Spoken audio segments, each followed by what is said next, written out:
everybody. My name is Alan. On behalf of the crew, I'd like to welcome you to another edition of Bridging Heaven and Earth. You know, I don't know, I guess all of you who are watching now are when I was playing with my godson, that little blonde boy, and it was about the joy of living. And it's interesting, I mean, how many of us really experience that joy of living day in and day out on a fairly consistent basis, to know that true joy? And really, that's what we're here to do. I mean, why do we do so many things that seem to separate us, that seem to not allow us to experience that true joy in life? I was talking to one of our guests tonight, Erick Gonzalez, who's a spiritual teacher, a healer, and is going to explain to us about the Mayan way, and we have a beautiful video of his that describes that. And we're talking, he grew up in Guatemala, and in the name of love, in the name of freedom, in the name of God, what tremendous atrocities we do to each other here.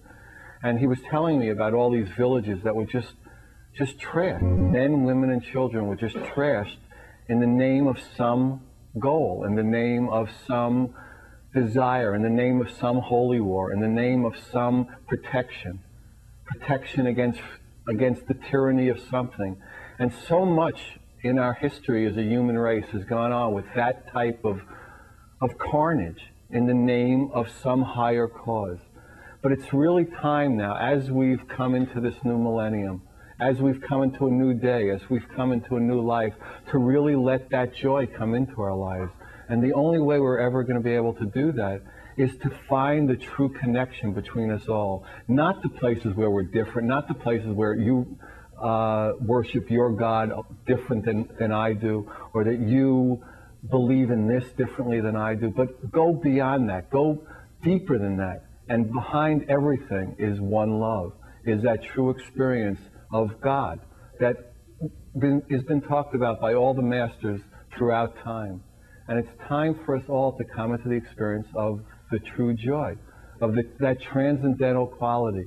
And again, that's what this show of Bridging Heaven and the Earth is about, to have that experience, to talk to people, to hear music from people who are having that experience, trying to have that experience.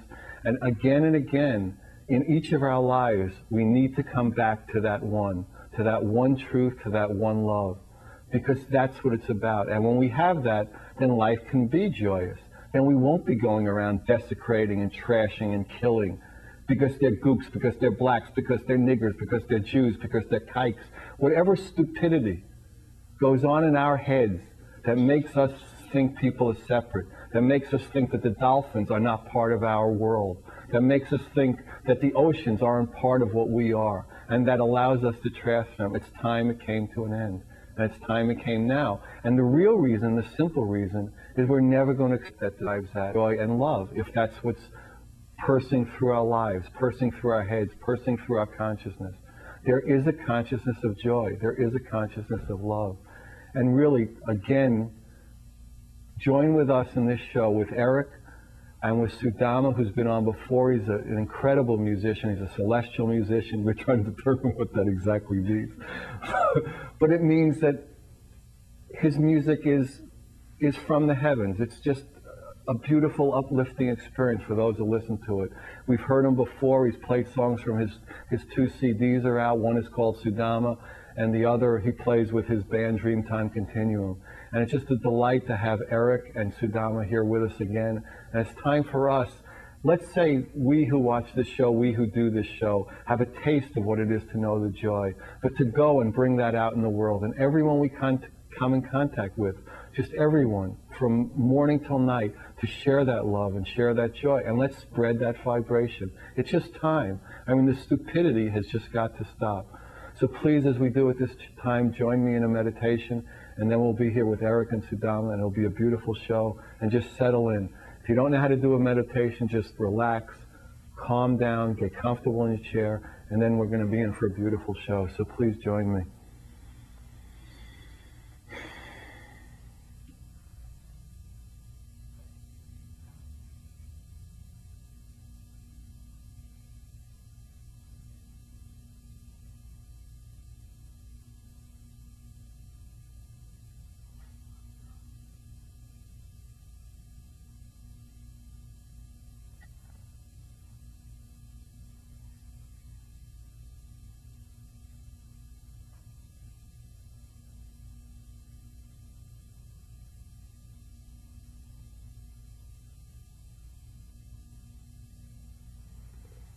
Thank you. So we're going to go right to a video. It's an introduction into the Mayan way. It's an Erick Gonzalez video by another friend of the show, Erick, who's helped us a lot in different occasions, and he was going to come to the show tonight, but he couldn't make it. So the Erick video now. This is the story of Erick Gonzalez, a Mayan healer and daykeeper, and his work with the greater confederations of the indigenous nations as they work towards healing and preserving life on the Mother Earth, and to preserve the rights of all indigenous peoples to their sacred sites.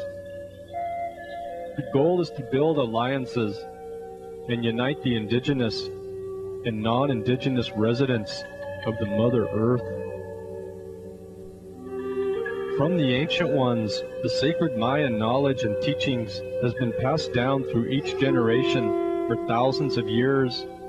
From the elders and medicine men, the Taitas still teach the ancient knowledge to the new lineage of Mayan shaman. Many Mayan priests are coming forward to spread the teachings of the elders. And pilgrimages throughout the Americas, there have been many initiations of the sacred rites as passed down. There have been many direct teachings and guidance from many spiritual elders and many different spiritual leaders from the countries of Guatemala, Colombia, Mexico, and North America. 1,000 years before Columbus came to the Americas, the Mayan nation had the most highly evolved culture on the planet of the time. Our ancient ones lived in one of the first democratic nations where the rulers were elected by common agreement and their birthright. There was human equality and spiritual freedom. There was no need for monetary currency, no need to hoard and move into greedism. There was shared wealth where everyone had their basic needs met.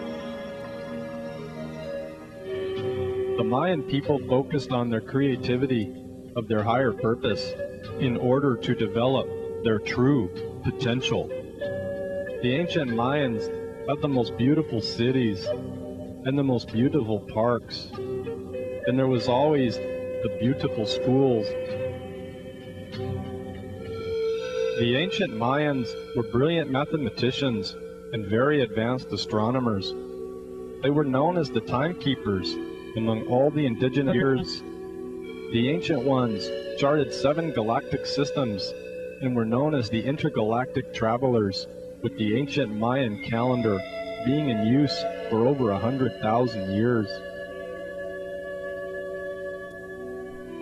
Today, the Mayan elders and priests still practice the same Mayan knowledge as the ancient ones, and with the Mayan elders leading their communities, the Mayan teachings and ceremonies are preserved and carried into the future.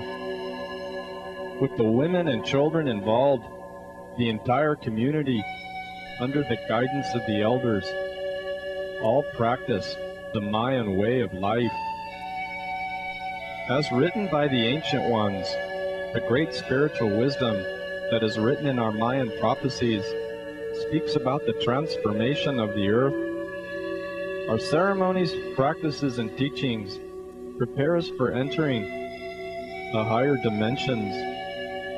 Our ancient ceremonies and sacred teachings enable us to consult and communicate with the spirit guides, the divinities, and the natural forces of the universe, to become aware of the spiritual forces and be in harmony with the cosmic flow.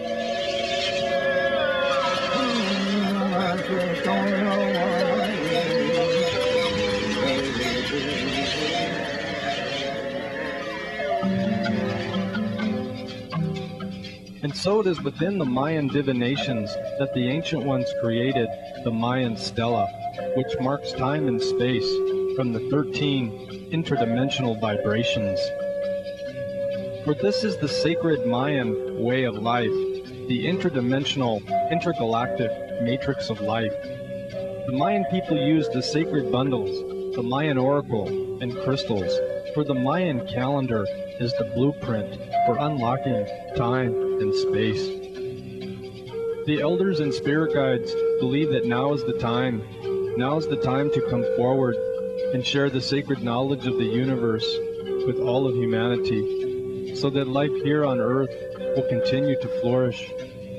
We bring the sacred knowledge forward and share it with those who are in need of healing, in need of learning. Under the Mayan elders' leadership and guidance, we work towards harmonizing ourselves with the universe through unification and the healing of people of all cultures. It is through prayer and spiritual healings and the ancient ceremonies of the ancestors where we can find a way of peace and harmony with each other in the sacred journey of life.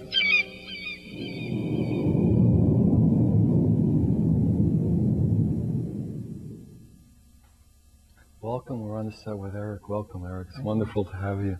So how would you describe the Mayan way? I want to say first thank you to you, for allowing us to come to this show, and also want to say thank you to the elders of this land, the Shumash, for they're still here, and we have some personal messages for them to Kokitlo Tach, Alu Koi, Choi Silo, Icharli Pok. And I apologize to my elders here and the spiritual leaders of the Shumash if I couldn't pronounce their names properly, but I pronounce all the names. So you're right. It's supposed to be being on the show. Let's do it. What did that mean? That's their names. Oh, that's their. See? Yeah, that's there what I was go. having a problem. But our way is something that has been kept, for what we call the 9 cycles of darkness. They came upon this continent. We knew that, so much of the cities, much of the knowledge was kept from being reached by others until now. And by reading the stars, learning about the prophecies, the elders, looking at the condition that we find our planet, our humanity, they decided, okay, it's time to share this knowledge, to bring what we call the fire. What you saw in the video was a lot of fires being rekindled, and it's like a process to start healing what has happened.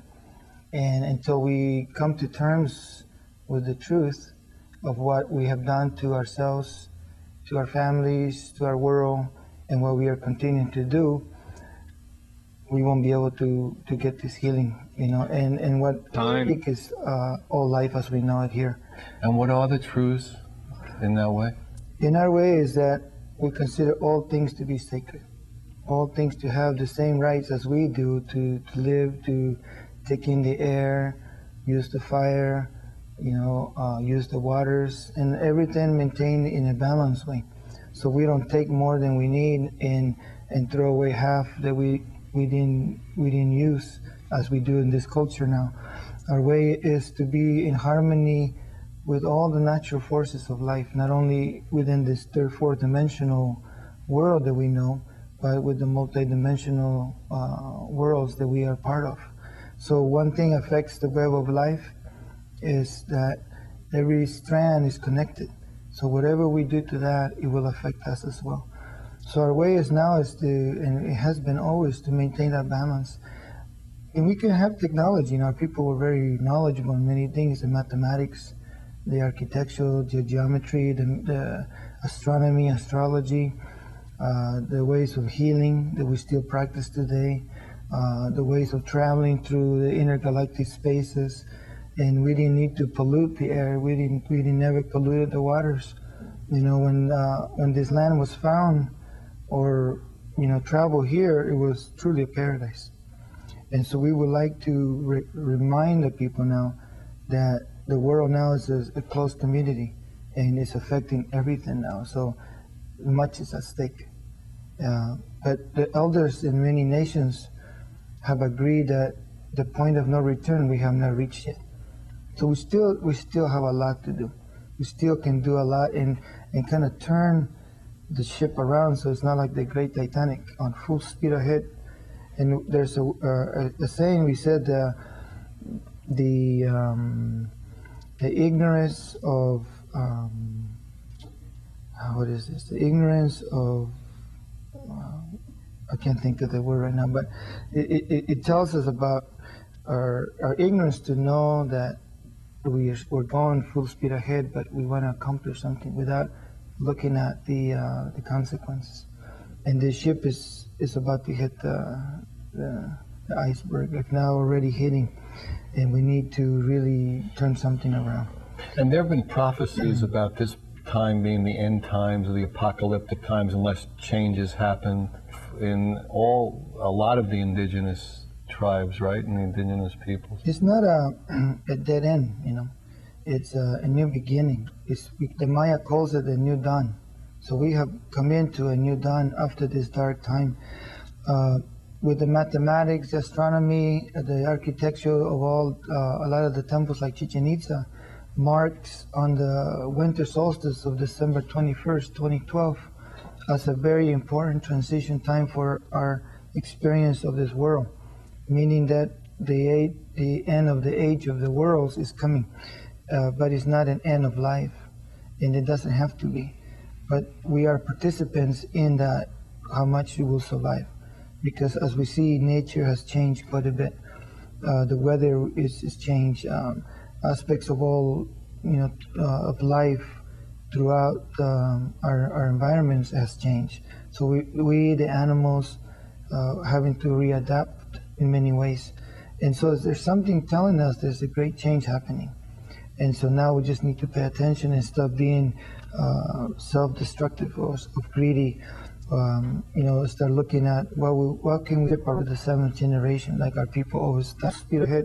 We always thought, as we talk here today, we're thinking, what our great grandchildren that will come.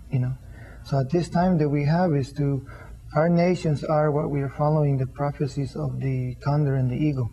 They are being talked about in a lot of the confederations or the Indian nations. It's for us to clean our own house, so to speak, to find out what was left of the invasion, what was left of the destruction, and we find that we have a lot. We have almost 400 million people still that are very strong, that we have a great resource, and that others are impacting our lives without even asking us.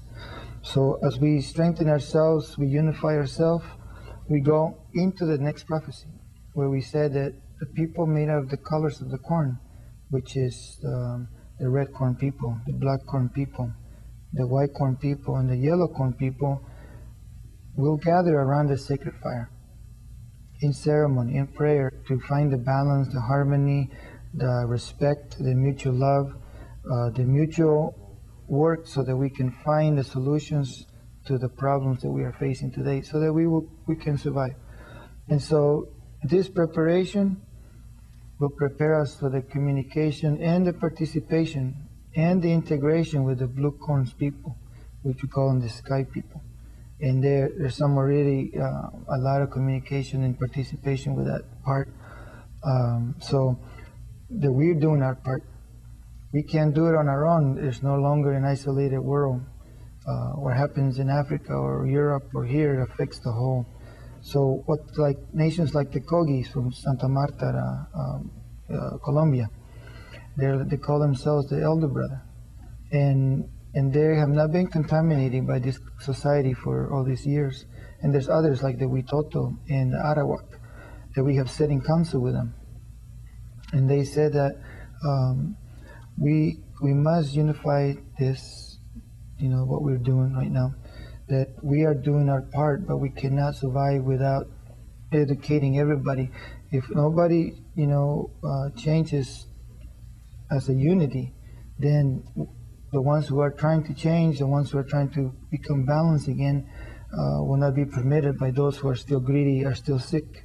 Their minds are sick, their bodies are sick, their spirits are sick. So they continue to feed this war machine, or the exploitative machine that is extracting everything that is still alive, wanting to take the last tree or hunt the last whale or so forth, all these things. So our people are trying to do the best that we can for the resources that we have, and we don't have much available. We have a great support of what we have in the resources, but now we're out in the world. A lot of our Mayan elders are traveling and sharing that as other nations like the Hopis and the Kogis and others, that it's time to bring this fire alive, to share the fire, share the knowledge, because we would like to survive. We would like to have a cleaner, better world for our seventh generation that's coming. So why don't you go over a little of the story we were talking in the car about, like your history, how growing up in Guatemala and how you came to be in the position of a teacher and healer. I think people would be interested in that. Thank you. I was born in Guatemala from Spanish and Cacique Maya families. I have lived through 3 military coups, and we have survived the death squads and the ethnic cleansing in Guatemala by the U.S. policies of beans and arms. The Reagan wars through the 1980s. What was in Guatemala that America, what we were doing? Western nations thought that it was worth killing for?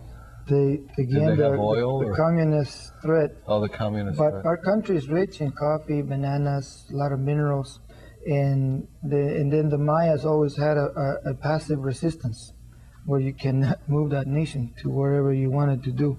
So there was an active war already almost 40-some years, and during the 1980s, Nicaragua, El Salvador, and Guatemala, there was great wars, And so in Guatemala alone, 445 villages were totally destroyed. This sash that I carry now here is from one of our women. They're Ixil. They're from a place called Nevaj, El Quiché. It's like a state of El Quiché. They were gunned down and hunted down by helicopters. They ran from their villages all the way through the Mexican border, and they left the people all the way back, dead. So this sash was given to me yesterday by a woman that I did a healing on, and this, when I picked it up, he told me that she wanted to be here to tell about who we are, who we were, and what they done, because. And this was in the name of freedom, or the name against communism, or. Yeah, it's mainly securing investments in Latin America or the third world. Is way of controlling the populations, controlling the natural resources, and the Maya people, the indigenous people, are always in the way, because they would like to maintain their own land, they would like to maintain their way of life, and it's a eyesore or a little rock in the shoe of the great giant, which is the European and the United States and Canada, nations where we're always there. And when we won't go away because we're part of life, and they have to exterminate everybody. But in the 80s, that's what they tried to do. And there was over 1.5 million people displaced from the Guatemalan territory into Mexico, United States, and the rest of Central America. There's been a peace accord happened, but there's the arrangements that were made have not been followed by the military. So,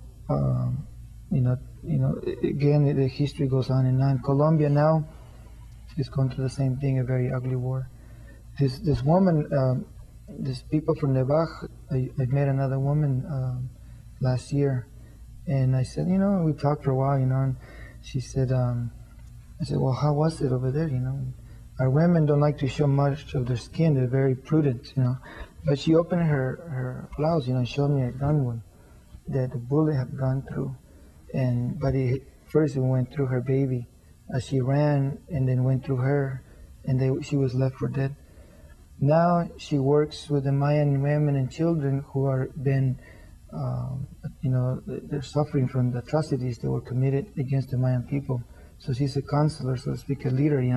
Even after all that, she has the strength to look for justice, and that our story will not go under the table, and that we are people that we shouldn't be forgotten, because we have a lot to offer to the world, as we have already. We have offered much in natural resources, in invention, in knowledge, in examples of how we can have a great empire without destroying the natural world around us, so that we can achieve a higher knowledge or the natural medicines without, you know, destroying something else or continue poisoning our bodies and mind, you know, the water, the air, destroying the earth. So we still have much to teach and share, and now people wants to know about the Mayan calendar, about these Mayan prophecies, and that's where we are traveling, you know, to share that, to heal with the fire, heal with the sweat lodge. You know, we do surgeries with crystals. We do realigning the aura and the spiritual ways that the people are sick. You know, there's energies that we are not connected to the spirit, to the source of life. So that's what we do now. And in it, we continue to teach about love and compassion, about realigning ourselves back to the natural world and with the Creator, so that we don't have religion against religion and the big wars like we see in the Middle East, or the great religious or racist wars that we have here in the United States. And that's kind of the... So for a long time, this information was really not made readily available, and now the calling is to go out and share this, to come on shows like this, to travel all over the world, sharing the Mayan knowledge and the Mayan information with anyone who's willing to listen. That's correct. And so through the years, I started as a translator because I could speak Spanish and English. As the prophecies of the Khan and the ego became stronger, the fire was maintaining Guatemala in the center. So we have gone to Colombia, we have gone to New Mexico, we have gone to Guatemala, and now we go back to Guatemala in November for completing that prophecy.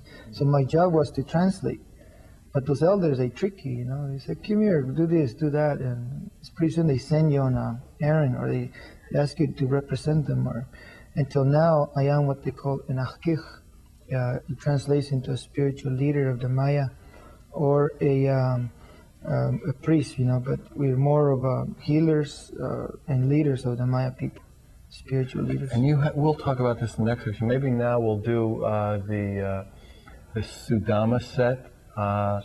We're going to have Sudama playing 2 songs. We're going to do, he's going to do a didgeridoo piece as the second song, and he's also going to do an earth healing piece for us now. So whenever we're ready, let's see. Yeah, it's an earth healing song, and it's a gift to the world from, and the song has been written by Charles Tom, and Sudama is going to do it. And then he's going to do a didgeridoo piece. So, Sudama.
Hey ya hey hey ya hey ya ya hey. Hey ya hey ya hey ya hey ya hey ya hey hey ya ya hey. Hey ya hey ya hey ya hey ya hey ya hey hey ya ya hey. Hey ya hey hey ya hey ya ya hey. Hey ya hey hey ya hey ya ya hey. Hey ya hey ya hey ya hey ya hey ya hey ya ya hey. Hey ya hey ya hey ya hey ya hey ya hey hey ya ya hey ya.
Hi, welcome. We're back on the set with Erick. Thank you, Sudama. That was fantastic. Isn't that beautiful? So we say aho.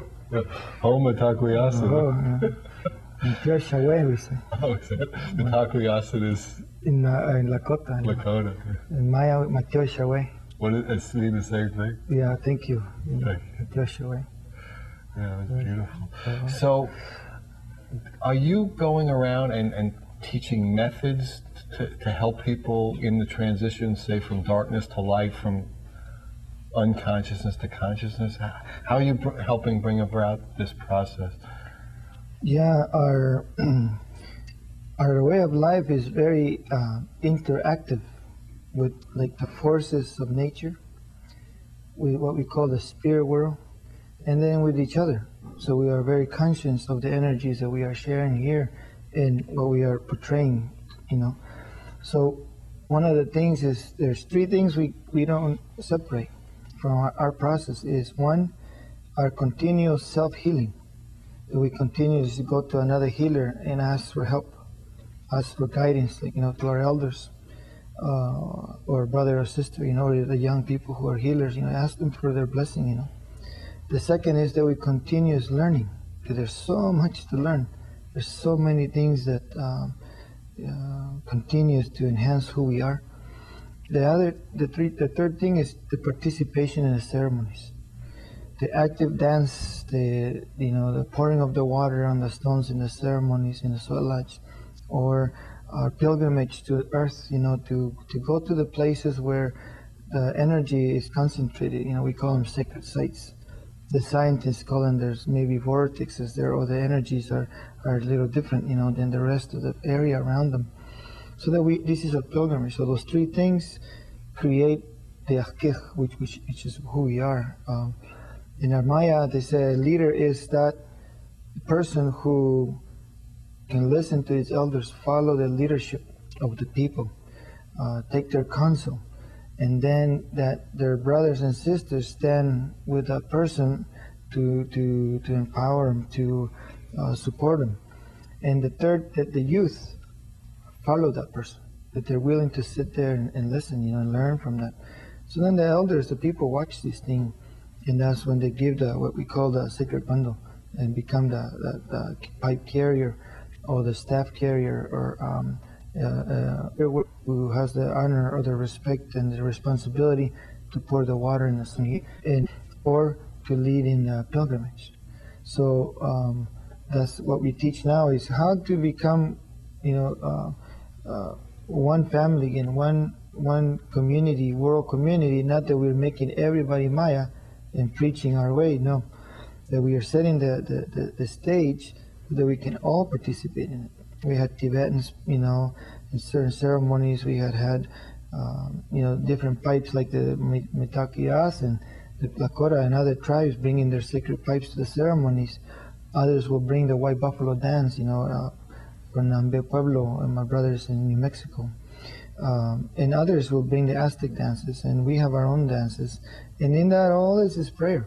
All the races, all the people coming together around that circle. No chief, no guru, no one that says everybody must do this. No, we're all equal in that circle. So we all look at each other in the circle, and then we see the strength in that circle. When we finish, we hold our hands and we you know, together, and we walk the journey of life around that fire 3 times, you know, to the right like this, like the sun, and then once come back. After that, we hug each other to acknowledge that love that we have shared, the prayers, you know. And this way we create a world that is based on respect, honoring each other, love for each other, helping each other, and then looking at our condition of our planet, our Mother Earth, and say, what can we do now? We become responsible human beings again. We call ourselves the true human being. Is becoming again active in trying to heal what has been done.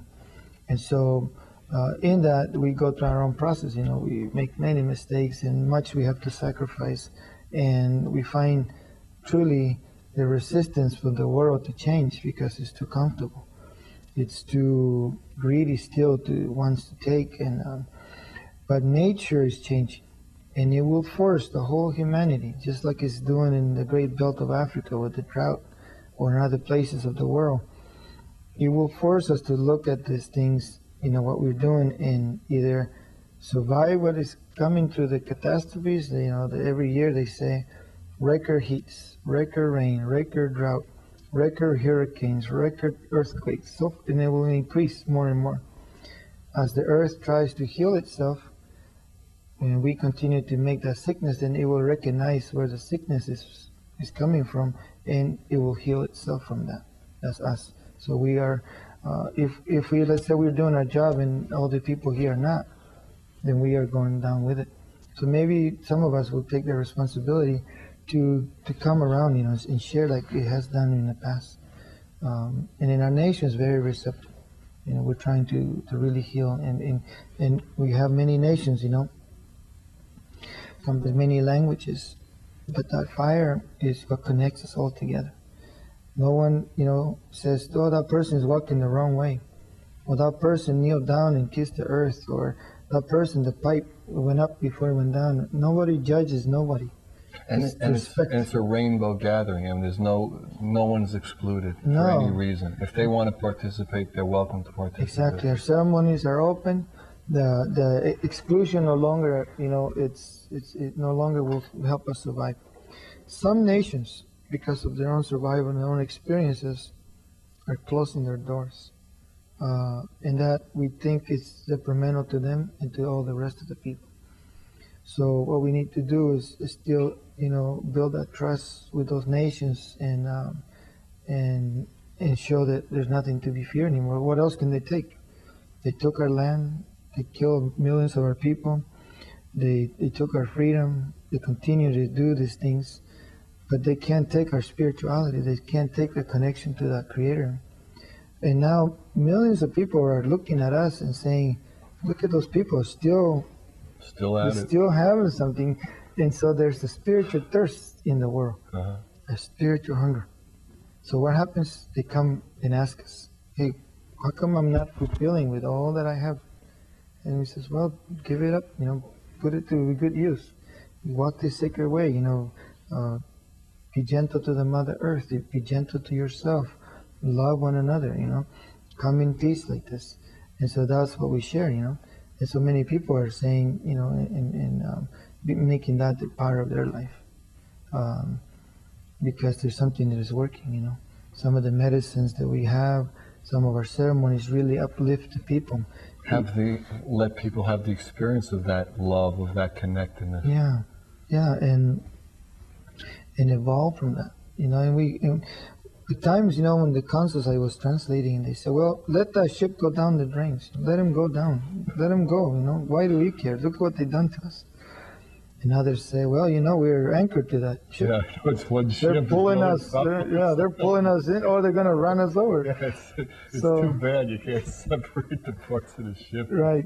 So they say, create alliances, create unity, create mutual love, that our resistance has been able to be strong. We keep our language, our clothing, our ceremonies, our way of life, so that they can't take that away from us, Well, they can take your clothes, and they can take. Yeah, but they can't take your heart. They can't take your consciousness, your love. Yeah, and it's, our strength comes from all those fires are maintained, And so each fire takes us on a spiral journey. So let's say today we do a ceremony here. In life, it's a spiral. The next ceremony might bring us here, and the next one like this. And so we are evolving, We're evolving, and this is when we come into the sacred space where we become one with all things. So then there's no inner battle. We are at peace with our environment, and this is kind of there's no resistance. Yeah, but this is what we're sharing, Yeah. And you find as you're traveling more and more. When did you start really traveling and sharing this information on Earth time? Yeah, at first it was when I was 18 years old. Oh. When I started traveling with the elders. Then there was a time that I stayed home, raised a family, and then the demands became more forced as the wars continue, and the elders continued to ask for help. I chose to have this life, and so since like 90, 92, we celebrated the 500 years of of resistance, and then that's when we re-met a lot of the elders, and then we started back up again. And do you find that momentum's picking up for these alliances, and people are more open to it, of all races, religions, colors, and nationalities, and all the ways we see ourselves as separate, that more people are coming into that experience in one way or another of wanting to know that truth and that oneness? Yeah, that's correct. At first they didn't listen to us because who we were, some Right. low down Indians, that didn't know anything, and they were living in dirt conditions, Now it's becoming valuable because after all that they have, they have all the land, the richness, they're still not healed. Their hearts are sick, their minds are clouded, and there's sadness in their spirits, and they're disconnected from life. So they're searching, even after all this, where is it that this source of life comes from, and it's not from acquiring these things, but it's from loving and sharing, They say a farmer that has a good crop and puts it all away, the mole will get it, the rats will get it, everybody else will, and he will not be looked at as a good farmer, a good person, because he's greedy, he's sick, Right. So the wealth that was measured in our people was those who shared. So the potlucks, the giveaways, the giving ceremonies of acknowledging your community, your family, your people, that you were wealthy, that you grew good corn, that you had much feathers, or you had much knowledge, so you shared it. You earn your place and your status for what you gave the people, your community, the world, not by what you took. Not by the size of your bank account. No, it's by how much you gave, how much you made it better for everybody. So you become the leader like that. And that's how our position is, that we have welcomed many people in our homes. We struggle when, we could have had a real comfortable life, here in the United States. But there's something that does not leave us alone, the spirits, the visions, the need for our own healing to do this. And we have experienced great sickness and great trauma. And what better way to give thanks for what you have been given than do the best you can. And for me, the instructions have been to heal, teach, lead the ceremonies, and be a spokesperson for many that cannot speak. And so that's what you do. I mean, basically you travel. Do you travel the globe, or do you travel just in the United States spreading that information? Pretty And much spreading just the that- Americas right now. Just the Americas. I've been asked to go to Europe, but I don't know. There's something not Not yet. there yet. Because see, we're on a pilgrimage. Just in Guatemala, we have 68,000 shrines or temples that we have to visit sometime. That'll keep you busy. Yeah. A couple of lifetimes worth. Yeah. So to go another place, it might be needed. I mean, some of our elders are traveling to Europe, Africa, Egypt. We have been invited, by one of our elders to go to Egypt and connect certain things with the Egyptians. In a temple or in a city, Berry called Caminal Cuyu, which is right in the city of Guatemala. An ankh was found, a huge stone, carved as an ankh, the cross of life, or the key of life, and we have one too. So these elders, they know about these things, so they want to connect with that. So they are traveling. Like for me personally, just I'm staying in the Americas because it's my journey to go and stay here. For now. Yeah. And there's so much beauty here, so much things to learn and help, between the So much languages. need. Yeah. You can be probably kept pretty busy in the United States and the Americas. Yeah. So you really find that people are starting to be more open with all the wealth and all the seeming riches that exist here, that people still have that spiritual hunger that's not really being met. It's not being met in traditional religions. It's not being met in traditional spiritual paths in a way. Even now, a beautiful piece of land that we're on our process of buying lands to set up healing centers. In Guatemala or here? Guatemala, Colombia, and United States. And these people, their money came from the Silicon Valley. And people tell me, he says, look, they're making millions almost a day, but they're burned out. Life is just draining out of them. And some of them are recognizing that and saying, okay, let's put this money here, buy this. I mean, $700,000 for somebody is nothing, you know. Right. So they bought what they call the Dry Creek Air. Is this in the United States? Yeah, up in Middletown, California. Oh, wow.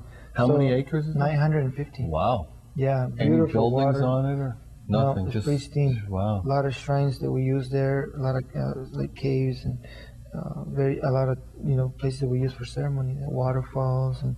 Wow. So the centers in ideas. So it's already purchased, done. Yeah, done. Wow. Another one is trying to be purchased and they're asking for more help is in Grass Valley.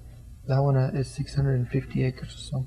But the idea is coming around. Right. People wanting to do these healing centers. And there'll be workshops and fires and sweat lodges and all these things will be made available to anybody who wants to come there with an open mind and open heart, right? Right.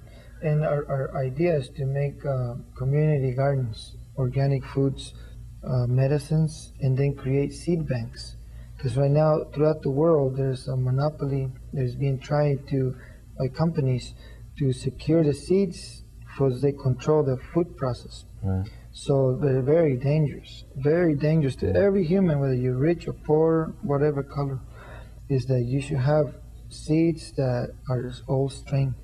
Right now we buy the packages and we grow good corn or good tomatoes this year, but those seeds will not grow the next. Right. So. Well, I think, again, we're coming to the end of the show, and I'd just like to thank all of you for coming. I'd like to thank Erick and Sudama. And I just think a lot of information, a lot of love was shared, and it's just time for us all to come together. Now, whatever we think is that the separation between us and the dolphins and the whales and the blacks and the whites and the Jews and the Christians, it's ridiculous. It's time it came to an end. It's time for all of us. Thank you. Good night. God bless you. Good night.